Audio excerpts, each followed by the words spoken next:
An off-duty police officer is mysteriously gunned down in her own bedroom. This was horrific for that community. People were frightened. If they could kill a cop, they could kill anyone.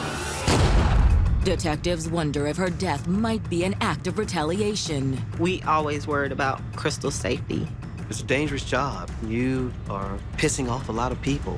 But were there other, more scandalous factors at play? There was a lot of cheating, major amounts of it. She just had this face of evil, didn't care, no remorse. Man, this girl say she was married to a dude. Detectives are immediately shocked by what they're hearing. She was being stalked. That was it. That was the nail in the coffin. That conversation alone brought that case wide open. I didn't have nothing to do with this shit. That's all I gotta say.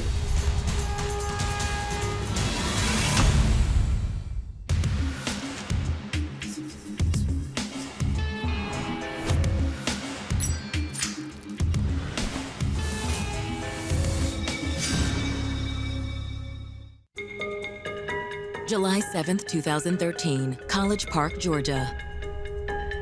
For resident Rachel McCall, Sundays usually mean one thing: movie night with her good friend and local police officer, 34-year-old Crystal Parker. But when Crystal doesn't show up by 7:30, Rachel begins to worry. Rachel hadn't heard from Crystal, so she went to Crystal's home. Chris, are you in there? She called her name, there was no answer, and she found the door unlocked. Chris, you home? She went inside and found the back door open. Chris, are you home? With each step Rachel takes, her concern grows. As she climbs the stairs, that concern turns to fear. Crystal? You up here? She made the gruesome discovery upstairs in Crystal's bedroom. Oh my God! She was frightened. She quickly got out of that house and called 911. Minutes later, first responders arrive at the scene. What's going on? This is my friend Crystal's house. She's in her bedroom. I think she's dead. Stand over here, let's go in and check everything out, okay?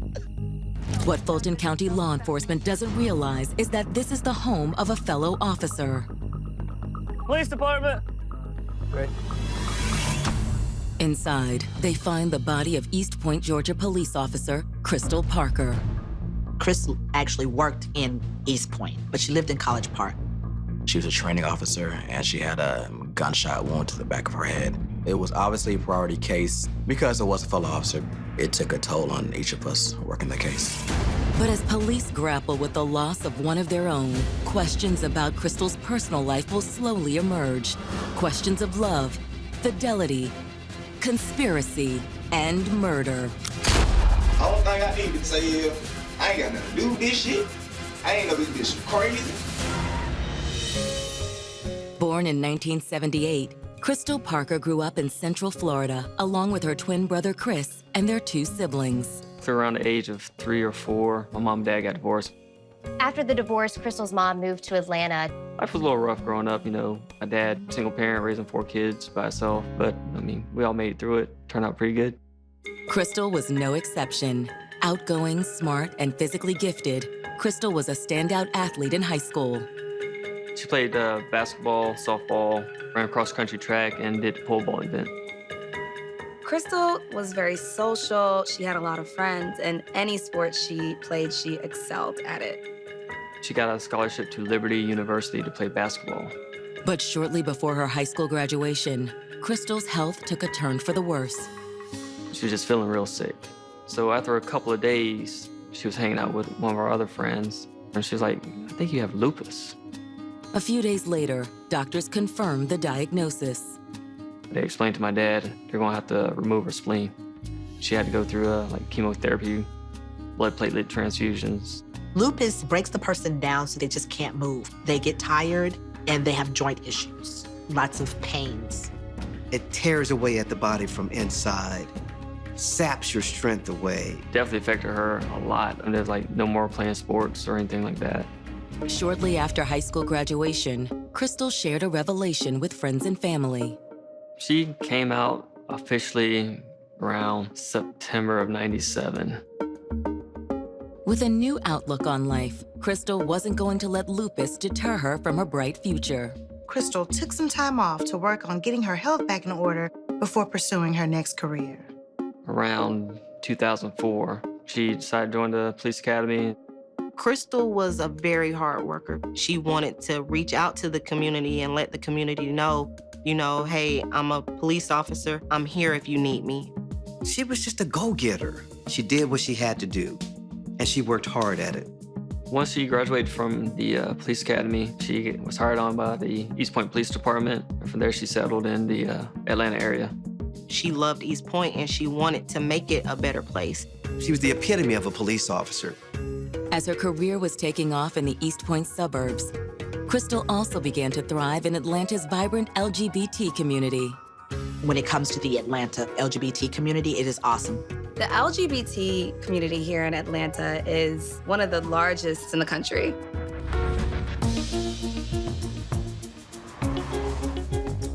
One night in 2007, Crystal spied a pretty young woman on the other side of the room.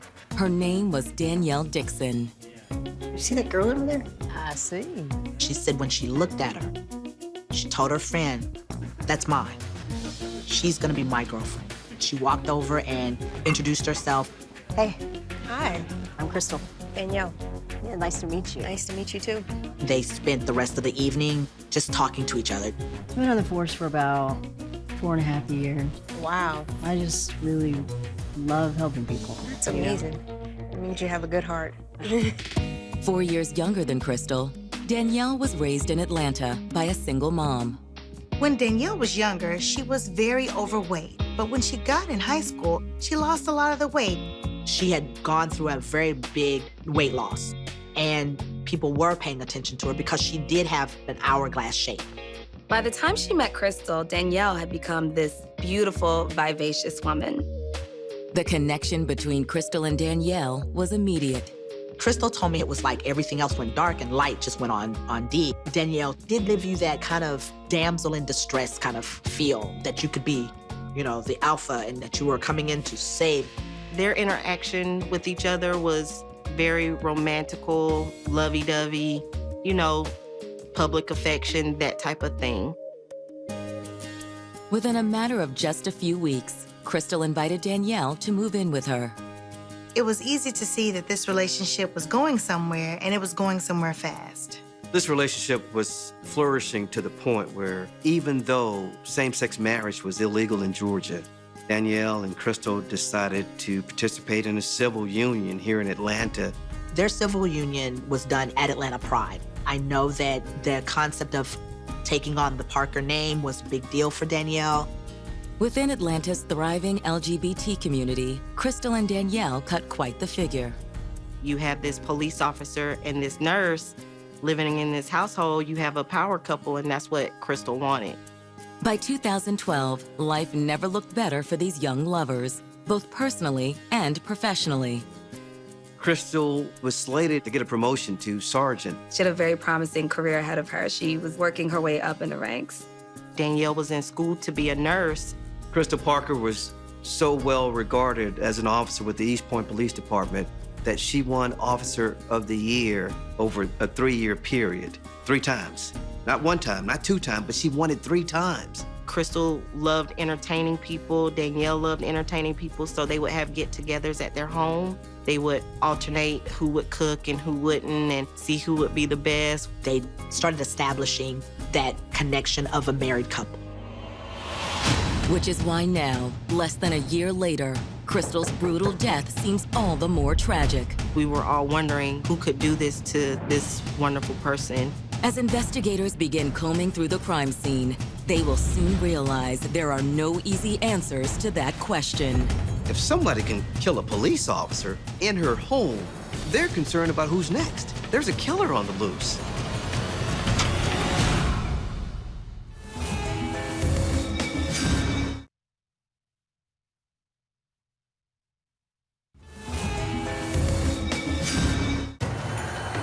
After 6 loving years, Georgia couple Crystal and Danielle Parker had carved out an idyllic life together.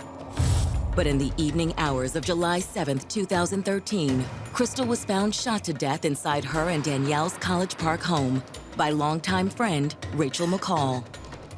Rachel McCall was utterly shocked. She had no idea what had happened to her. As investigators arrived to process the scene, word of Crystal's murder spreads to her family and fellow officers. Around 8 o'clock that night, my brother Joey calls me. He's like, hey, Crystal's dead. I'm like, what the hell, what happened? I broke down and cried. We didn't know who did it, why they would do it. So it was very shocking. The entire vibe in the police department was extremely sad because Crystal was such a beloved officer in that department. I did not personally know Crystal, but a lot of my coworkers did, so it hit close to home, her being a fellow law enforcement officer.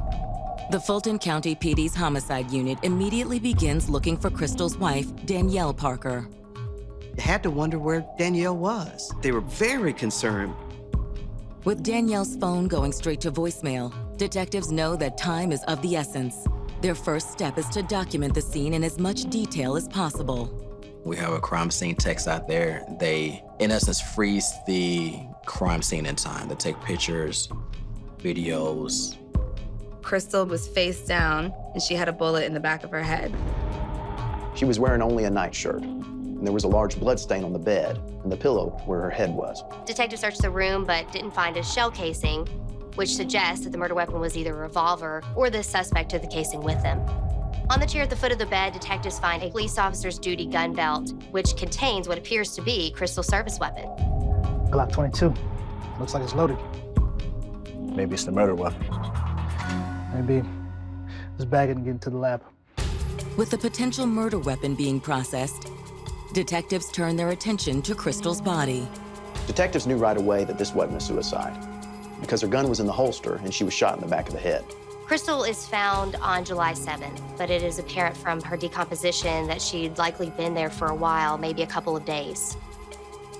Detective, we just heard back from her agency.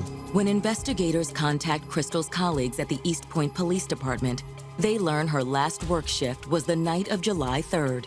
She left her job at East Point around 12 o'clock midnight. We surmised that she came home around 12:20, 12:30 a.m. The next day, Crystal was due in for her normal shift at the police department, but she never showed up. It was not like Crystal, who was Officer of the year prior. Given her work schedule and the state of decomposition, police theorized that she was killed late night or early morning, sometime between 12:30 a.m. July 4th and 8 a.m. the morning of July 6th. As Crystal's body is transported to the coroner's office, detectives begin contemplating potential motives. One possibility centers on the neighborhood Crystal and Danielle call home. The area of College Park, South Fulton County, is still Metro Atlanta, and any metro area is gonna have higher crime. This area has been rife with burglaries and break-ins and home invasions. And I'm thinking, my goodness, somebody probably followed her in the house and tried to rob or burglarize her. But the fact that Crystal is one of the area's most decorated police officers leads investigators to another theory. You're arresting a lot of people, so there was some thought that maybe somebody was retaliating against Crystal. Somebody she had arrested came into her home, shot and killed her as retribution. Adding credence to this theory is the fact that Crystal's wife, Danielle Parker, is still nowhere to be found. Danielle's whereabouts were unknown, so people were concerned that maybe she had been a victim of crime as well. Investigators canvassed the area, looking for anyone who might have seen anything unusual.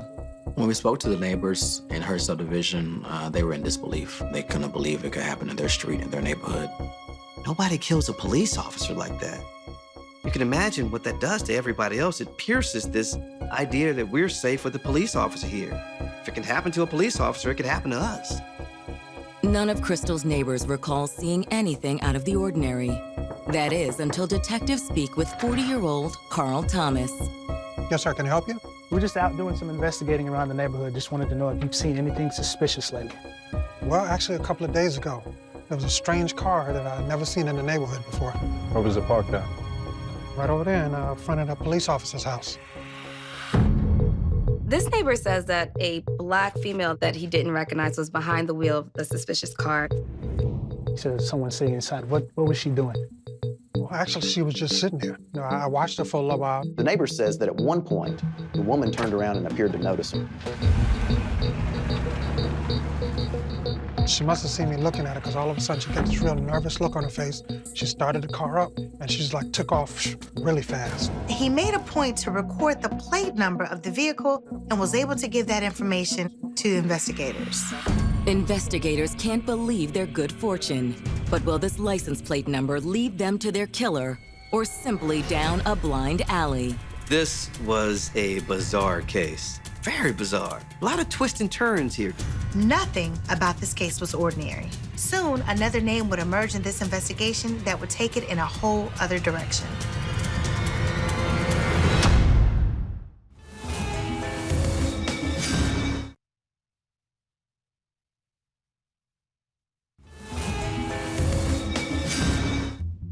Law enforcement in College Park, Georgia is investigating the brutal homicide of fellow police officer Crystal Parker. Just 2 hours into the investigation, Fulton County detectives already have multiple theories to consider. College Park did have a reputation of being very high-level crime. But Crystal may also have been targeted because of her standout work as a police officer. Her being a police officer, could it have been retaliation? Could this be somebody that she had possibly arrested who came to her home and murdered her as retribution? It's also concerning the fact that Crystal's wife, Danielle Parker, is missing. Police are worried that she could be a victim too.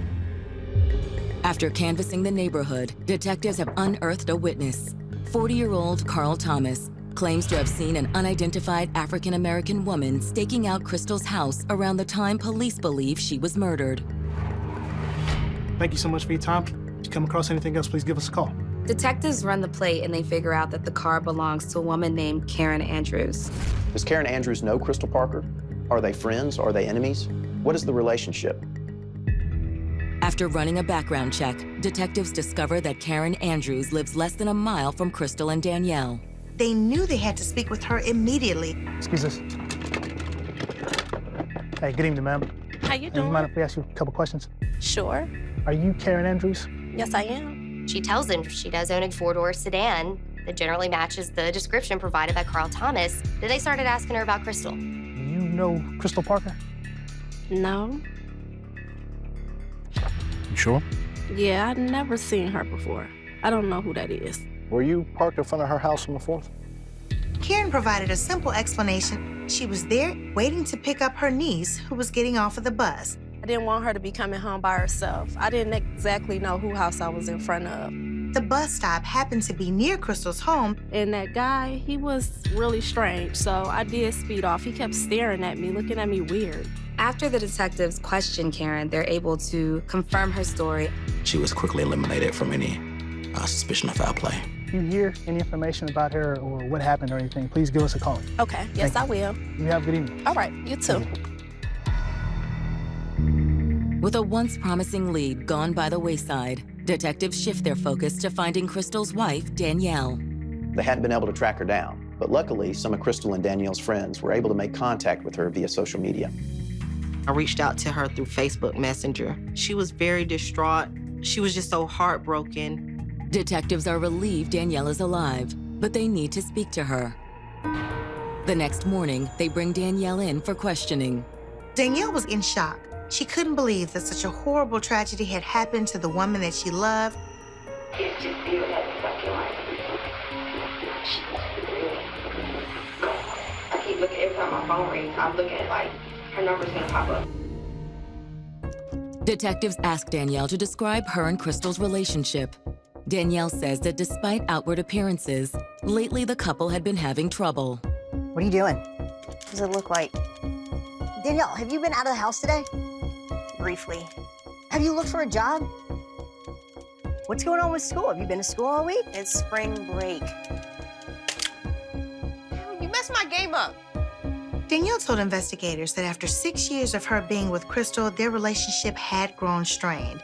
We've just been, other than we was both like, we've never been apart, like, ever out of 6 years. So it was, let's just take a break, and then, you do that, and we'll still talk, we'll still see each other. Danielle tells detectives that just a few weeks earlier, she moved out of her house with Crystal and in with her mother. But Danielle and Crystal had a hard time staying away from one another. Danielle tells detectives that even though they were on this break, that she would spend the night a few nights a week. When was the last time you saw Crystal? Last time I saw her was last Wednesday. Not this past Wednesday. Okay. The week before. So the last Thursday morning you saw her? Yes. June 27th? Yes. Danielle also provides detectives with what could be a vital tip.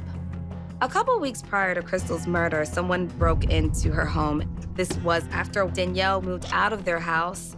The person who broke in stole an Xbox, and there was jewelry taken.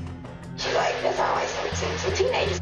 So there was some heightened alarm that this home had been broken into. Sometimes when robbers break in and steal things, they return a few weeks later to see if the items have been replaced. She's like, you know, I'm a little nervous to leave the house now, but she's like, this is crazy. But she really wasn't sleeping because she was worried that they might come back into the house, like where she left or if she was there. Maybe she was home, maybe the robbers returned, and this could have caused her death. We all assumed that whoever was responsible for the break-in would possibly have been the person who murdered Crystal. There's just one problem with that theory. Usually with a burglary, you're gonna find the house in disarray, but there wasn't any of that here. There didn't appear to be anything missing except Crystal's cell phone. Do you know if she had any enemies? I mean, I know she's an officer, but anybody that she mentioned specifically that would want to hurt her. There's not no one that I can think of, you know, she's a sweet person. Danielle can't think of anyone who would want to hurt Crystal. She's been very forthcoming with detectives and really has given them all the information she has. After speaking with Danielle, detectives turn to Crystal's arrest reports to see if anyone from that list sticks out as a possible suspect. Here you go. Whoa, all this in the last 6 months? She was off 7 years. I see why. Well, Crystal arrested a lot of people. So police were starting to go down that road to look into that. We checked her recent arrest records to see if anybody felt like they were unjustly arrested by her, if there was any motivation for them to come back and do harm to her. Detectives also follow up with Crystal's superiors at the East Point Police Department, hoping to learn more about Crystal's movements in the hours prior to her death. Hey, Detective. Hey. Just wanted to ask you a couple questions. When was the last time you spoke with Crystal? Well, she did show up for work, which was very strange for her. Crystal, who's always punctual, all of a sudden she doesn't show up to work. Her supervisor calls her and gets no answer, and then he gets a text from Crystal saying that her father was in the hospital, out of town, and she was there with him. Which I thought was strange, because something like that, Crystal normally would have called me. She wouldn't be texting me. Crystal's commanding officer says on the following afternoon, July 4th, Crystal was again absent from work. Next day, she was a no-show again. So I sent her a text asking her how she's doing. Crystal's supervisor, he sent Crystal a text saying, how are things? And he gets a text back saying, oh, I'm fine, how are you? Which is a very strange response, considering the conversation we had the day before. This was weird, coming from somebody who was supposedly visiting their sick dad in the hospital. No update on his status, no when am I going to be back. It was not like Crystal, so that was a red flag for him. An even bigger red flag appears when detectives question Crystal's father on July 8th. Sir, we're very sorry for your loss. We spoke with Crystal's boss. They were texting back and forth and said that you were possibly sick in the hospital. I was never in the hospital. They talked to him. He says, no, I haven't been in the hospital and I haven't talked to my daughter. He said he was never sick and Crystal would never just send text to her job. Officers realized that Crystal wasn't sending those messages, but that someone else had Crystal's phone. We suspected Crystal was already dead at this time. But who was using Crystal's phone? In the hours to follow, that mystery only deepens. Crystal and Danielle's love life was so complicated that there was more than one person on each side that was waiting in the wings. That conversation alone brought that case wide open. I mean, completely wide open. Shit will blow all that shit up. That's what I'm telling you. Pick up the phone. Where are you? I need you. Pick up, pick up, pick up.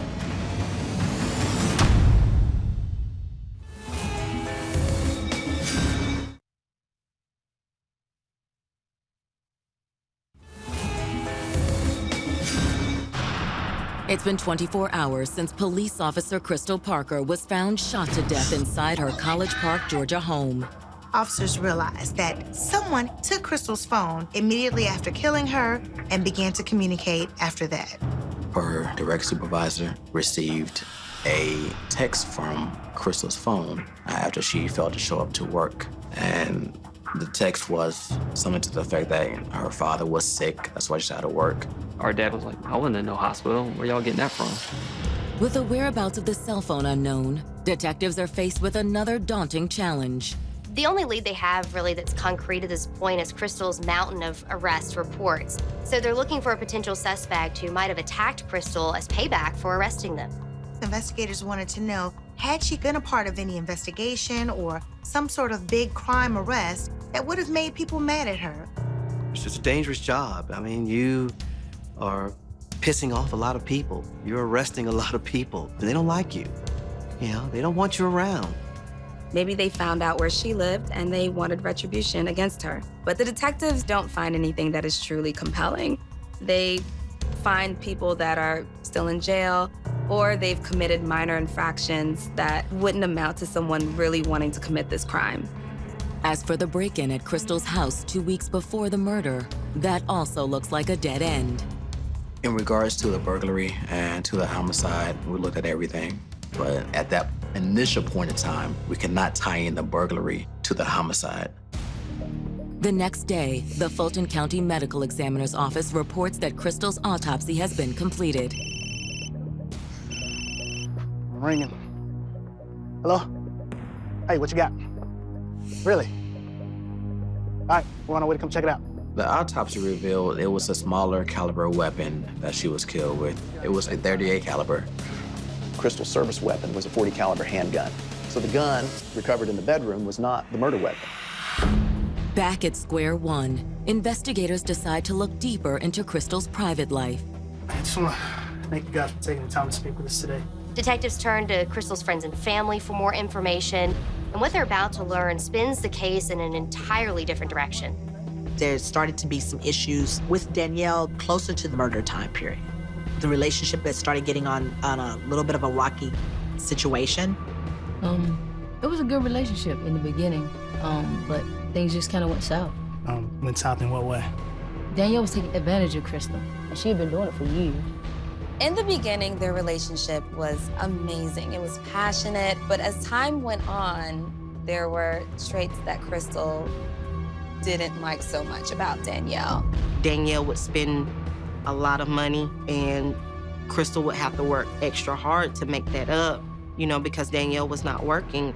It seems Danielle's dream of becoming a nurse is more of an excuse to remain a perpetual student and not have to venture out into the working world. She was really just using school to have some fun and goof off. Crystal, though, was paying for that education, so she wanted results. It had really become a sticking point between the two. Crystal was coming home and Danielle sitting there playing video games. Crystal wanted to see Danielle succeed. She didn't want her just sitting around the house playing video games. Was there anything else? Crystal was pretty sure that Danielle was cheating on her. Really? One time she caught her cheating and, with a mutual friend. Crystal came home one night from a long shift at work and saw Danielle at home, cuddled up on the couch, watching a movie with another woman. A mutual friend had her arms around Danielle, and that's what Crystal walked into. What the hell is this? We're watching a movie. Danielle brushed it off and said they were only friends, but Crystal wasn't buying it. But really? Well, the movie's over. It's time for you to leave. I do believe there were others. Crystal would call me, confide in me. She was heartbroken by the cheating.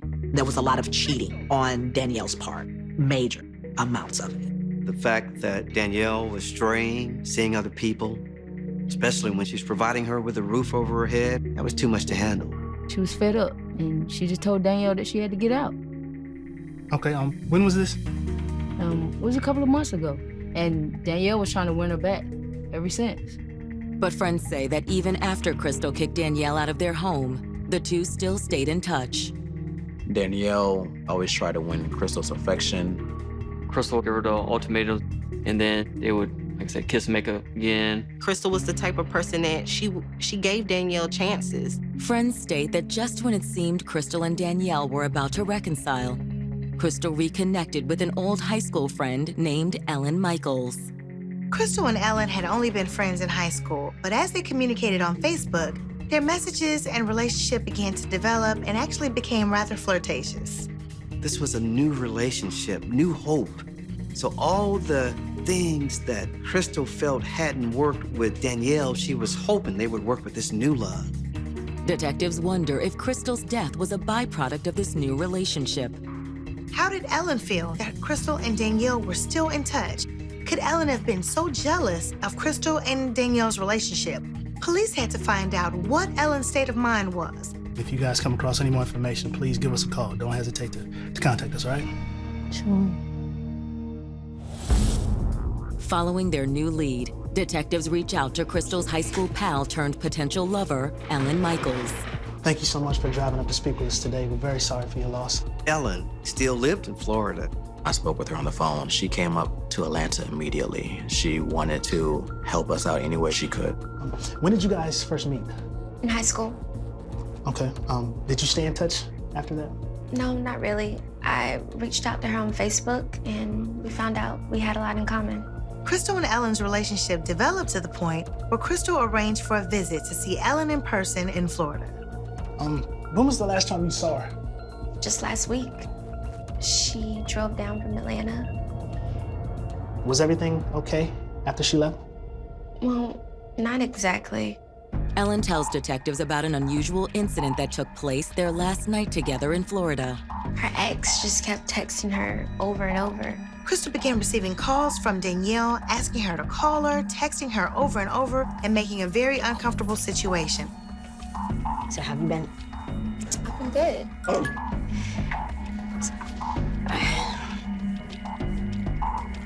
Who is it? It's my ex. Told her just turn her phone off because it was annoying, but she said it might be something important. Did you think they were still together at that time? She said they weren't, but it seemed like they were. Ellen didn't know what to take of it. Was Danielle still in the picture? Did Crystal really care for Ellen? What was going on?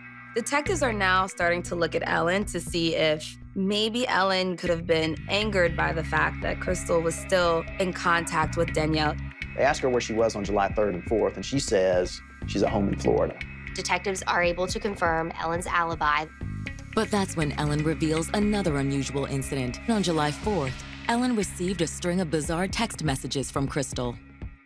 The messages spoke about sexual acts that had never happened. They were vulgar and lewd in nature, and Ellen had a feeling that those messages did not come from Crystal. They just didn't fit the way Crystal normally communicated. This turns a suspicion towards Danielle, if what Ellen says is true, but all they have is her word to go on. If you come across any more information, please don't hesitate to contact us. All right? I'll walk you out. Investigators realize now the key to solving the case is obtaining Crystal's cell phone, or at least the cell phone records. That's going to lead them to the killer. But when police get their hands on Crystal and Danielle's cell records, another suspect enters the equation and throws a wrench into this puzzling investigation. He laid everything on the table. He said that he was her on again, off again new boyfriend. Man, be honest, I never knew she was married to no female.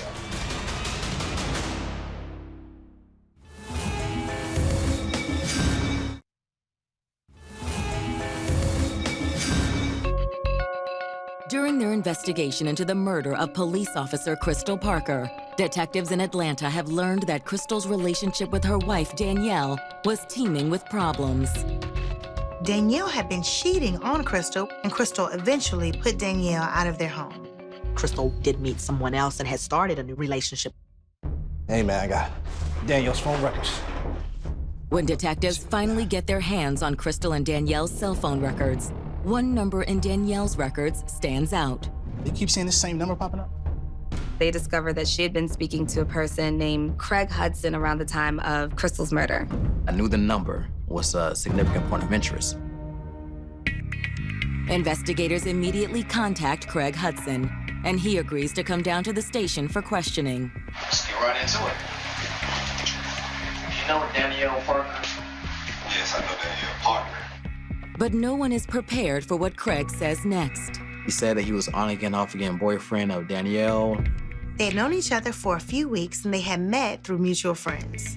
Detectives are immediately shocked by what they're hearing. From what they have gathered, Danielle is clearly a lesbian. According to Craig, when he first met Danielle, she was upfront about the fact she was coming out of a long-term relationship. What did she tell you? She had just broken up with her ex-husband a couple months ago. Danielle told Craig that she was married to a man, and this man was abusive to her. Danielle told him she was doing everything she could to get out of the relationship and completely separate. Craig says that on July 4th, Danielle told him she was going over to her ex-husband's house to collect a few belongings, and she was worried about a confrontation. Craig was kind of concerned for Danielle. Danielle had painted this picture of how she was being abused. Despite his concerns, Craig says he decided not to get involved and didn't join Danielle that day. But a few hours later, his cell phone started blowing up. He received a barrage of texts from Danielle. What did they say? Pick up the phone. Where are you? I need you. Pick up, pick up, pick up. This motherfucker woke up. I have the gun. Oh my gosh, he's at home. I'm scared. Babe, tell me what to do. Then Craig tells detectives she texts something really ominous. I did it. The hell is she talking about? He says, you did what? She says, I did it. And what Craig's mind was, Danielle had killed her husband in self-defense. Although Danielle's text message insinuates she shot someone, detectives are certain it couldn't have been an ex-husband. There was never a husband, and he couldn't believe it, but he had no idea that she was involved with a female, with Crystal. Man, this girl say she was married to a dude. Man, be honest, I never knew she was married to no female.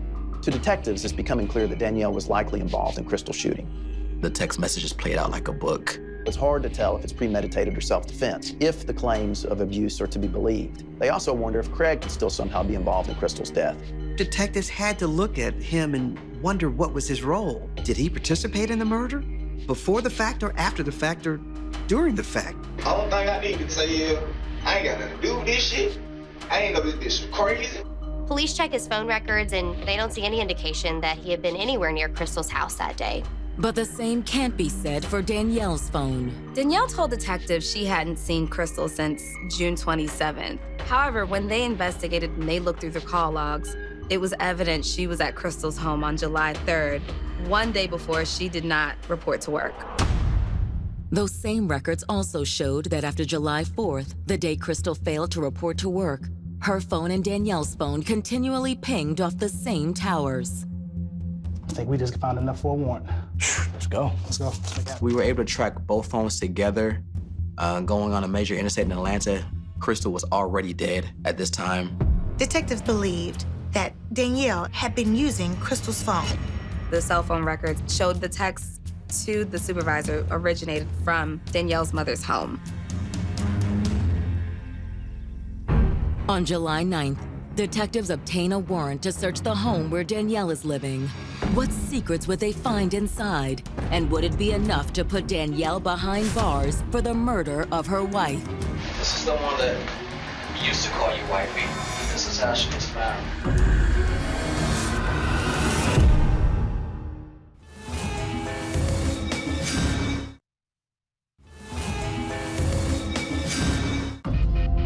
After analyzing Crystal and Danielle Parker's cell phone records, police in Georgia believe Danielle killed her estranged wife. And on July 9th, 2013, 5 days since the murder, Fulton County Police descend on Danielle's place of residence. We secured a warrant for Danielle Parker's mother's house because Danielle was living with her mother at that time. Danielle wasn't at the residence but detectives went ahead with the search of the property. When police search the home, they find Crystal's wallet and her credit cards. But that's not the only incriminating evidence detectives find in Danielle's room. Yeah, I think we got something here. What you got? Yeah, looks like the same gaming system that was stolen. The serial numbers match the same game console taken in a burglary weeks earlier in Crystal Parker's house. Police realized it wasn't teenagers who robbed Crystal a few weeks before her murder. It was Danielle. One item investigators don't find is a gun. We had information through family and friends that Danielle did own a purple gun. We can never find that gun, and nobody ever knew the caliber of that gun. So, could have been the murder weapon? Possibly, but without knowing the caliber of that gun, we don't know. We had no paperwork on the gun, no documentation. Although they don't find the murder weapon, officers find something nearly as damning. What we got here? What caliber? 38.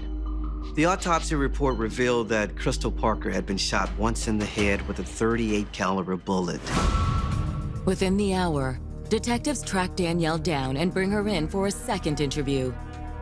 This time, when confronted with the new mountain of evidence against her, Danielle is not interested in cooperating.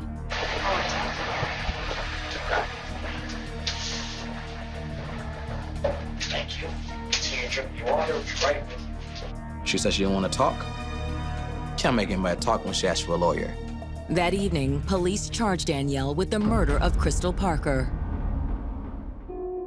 As soon as I got the news that she was arrested, I was very happy and pleased. I was more hurt than anything. I was angry, but we kind of knew that she possibly had something to do with it. But as the case proceeds down the path towards a trial, Danielle maintains her innocence. She was pleading not guilty, which uproared everybody. It just was like, are you serious? In pretrial filings, prosecutors lay out the events they believe led to Crystal's death. They believe that in the early morning hours of July 4th, Danielle arrived at the residence they once shared together, begging for Crystal to take her back. What are you doing here? I want to talk to you about our relationship. You know how I feel about the situation. Oh, listen, Danielle, I'm seeing somebody else. I know, that's why I want to talk to you. I want us to get back together. I'm too tired to talk to you. I'm going to bed. You need to leave. So now you don't have time for me? Danielle really wanted to be with Crystal. She was not happy with the new relationship with the new girl in Florida. Not letting up, Danielle walks upstairs to ask Crystal for another chance.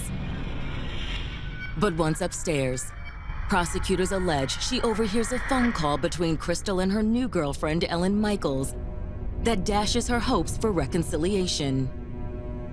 Did you get those flowers I sent you? Good. No, I was thinking about coming down there in about a week or two. Yeah, sounds perfect. All right, good night. Sweet dreams. I think that was the straw that broke the camel's back for Danielle.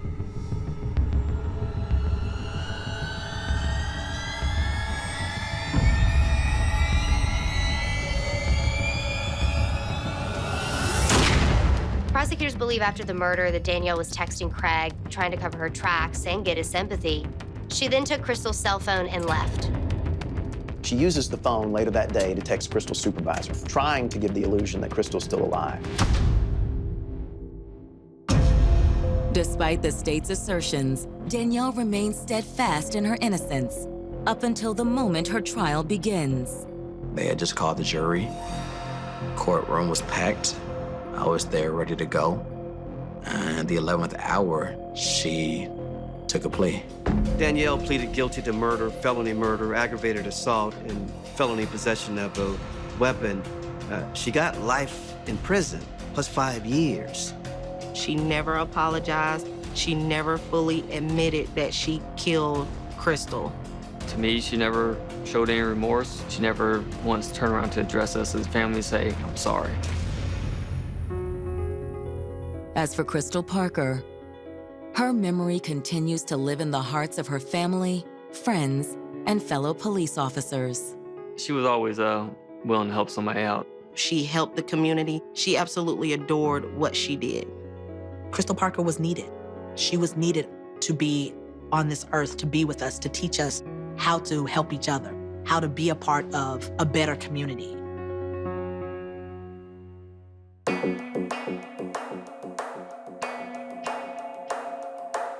Bye.